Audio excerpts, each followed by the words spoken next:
Frugal living salah satu cara untuk memperbaiki hidup kamu dengan mengatur waktu dan keuangan yang lebih baik. Nah, pertanyaannya, nggak semua orang cocok untuk melakukan frugal living ini karena memerlukan pengorbanan dan kesabaran yang sangat tinggi. Frugal living ini bisa diterapkan jika kamu adalah kamu adalah orang yang ingin mencapai kebebasan finansial. Kedua, kamu adalah orang yang ingin memulai usaha baru. Ketiga, kamu adalah orang yang ingin bersama pasangan kamu untuk membeli rumah baru. Nah, frugal living ini udah aku terapin selama aku berada di Jepang. Nah, sebelum aku membahas gimana sih tips atau langkah-langkah dalam melakukan frugal living ini, sebelum itu coba deh kita samakan persepsi dulu, apa sih itu frugal living? Nah, banyak orang itu salah kaprah mengartikan bahwa frugal living itu berarti sama dengan orang yang hidup pelit.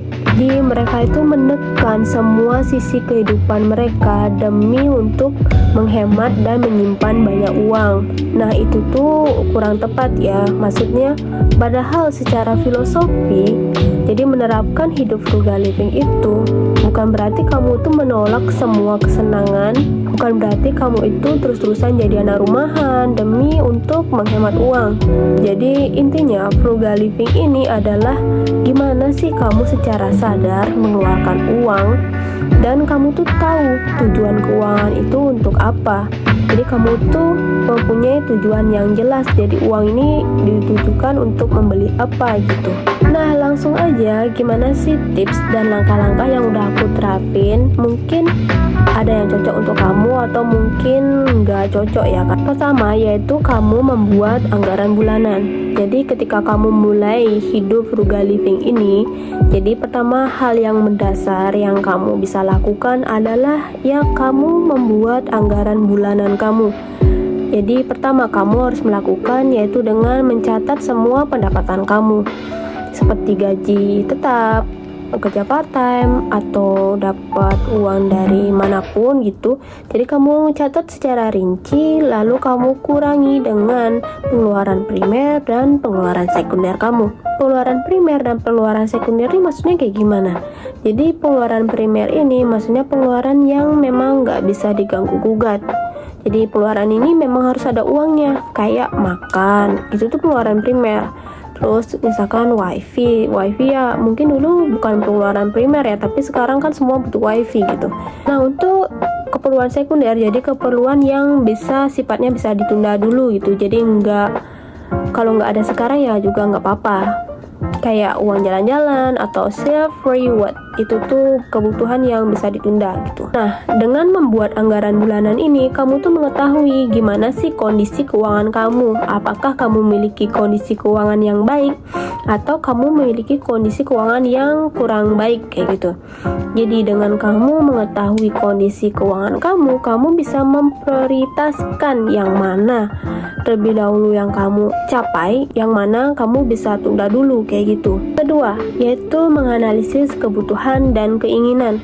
Maksudnya kayak gimana? Jadi kamu itu ketika kamu menerapkan frugal living, kamu tuh harus bisa mengetahui yang mana sih kebutuhan dan keinginan kamu. Ketika aku belanja di tempat pembelanjaan, jadi aku menerapkan 5 detik menahan diri gitu ya. Jadi aku menerapkan 5 detik menahan diri ini maksudnya ketika aku belanja, ketika aku mengambil suatu barang gitu. Jadi aku bertanya sama diri aku sendiri selama 5 detik ketika aku memutuskan untuk membeli suatu barang. Jadi ketika kamu membeli barang, tanyakan pada diri kamu, pertama, apakah barang ini kamu butuhkan, apa kamu nggak butuhkan gitu. Lalu coba deh kamu tanyakan, apakah barang ini barang keperluan mendesak, apakah bisa ditunda dulu. Terus tanyakan, apa sih manfaat ini dalam jangka panjang dan apakah memang nggak ada manfaatnya gitu. Coba tanyakan pada diri kamu, jika jawabannya memang nggak penting amat gitu, maksudnya nggak benda yang memang nggak urgent, yang memang bisa ditunda gitu, ya udah kamu bisa memutuskan untuk tidak membeli barang tersebut. Ketiga, yaitu mematuhi catatan belanjaan kamu. Maksudnya kan banyak orang yang mungkin udah tahu ya, biar dia bisa menghemat atau mengatur uangnya dengan ketika dia berbelanja itu membawa catatan daftar belanjaan gitu. Nah, namun nggak semua orang bisa secara konsisten mematuhi daftar belanjaan yang dia bawa. Terkadang gitulah, orang ketika melihat diskon dikit, melihat benda-benda bling-bling dikit, ya udah lupa gitu. Jadi mumpung diskon ya beli gitu. Daripada kamu menerapkan mumpung diskon ya beli gitu, mendingan kamu tambahkan mumpung diskon dan aku butuhkan baru aku beli. Jadi walaupun diskon tapi nggak aku butuhkan, ya udah jangan dibeli gitu.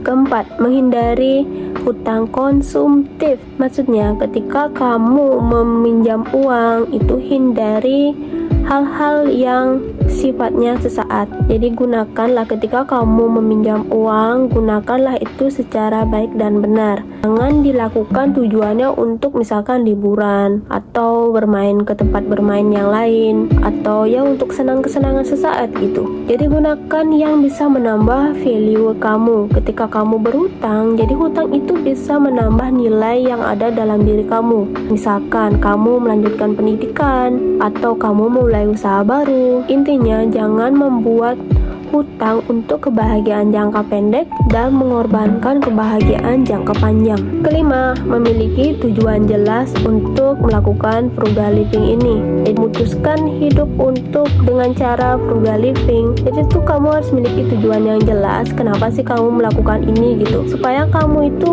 di tengah jalan nggak kehilangan motivasi. Karena memang dari yang aku bilang sebelumnya bahwa frugal living ini membutuhkan kesabaran yang tinggi gitu. Jadi memang awal-awalnya itu terasa berat gitu menerapkan sistem frugal living ini. Karena ya memang dari dulu kita nggak diajarkan gimana sih cara mengelola keuangan dengan baik dan benar. Taunya kita nyari uang gitu. Tapi kebanyakan orang-orang itu gagalnya karena nggak bisa mengelola keuangan dengan baik dan benar. Nah teman-teman, terima kasih udah melihat videoku sampai akhir. Jika ini bermanfaat, ini akan lebih bermanfaat jika kamu subscribe channel aku. Canda. Maksudnya jika kamu memang suka sama channel aku, ya udah di subscribe. Kalau nggak suka ya nggak apa-apa gitu. Jadi terima kasih, sampai jumpa di video selanjutnya. Bye bye.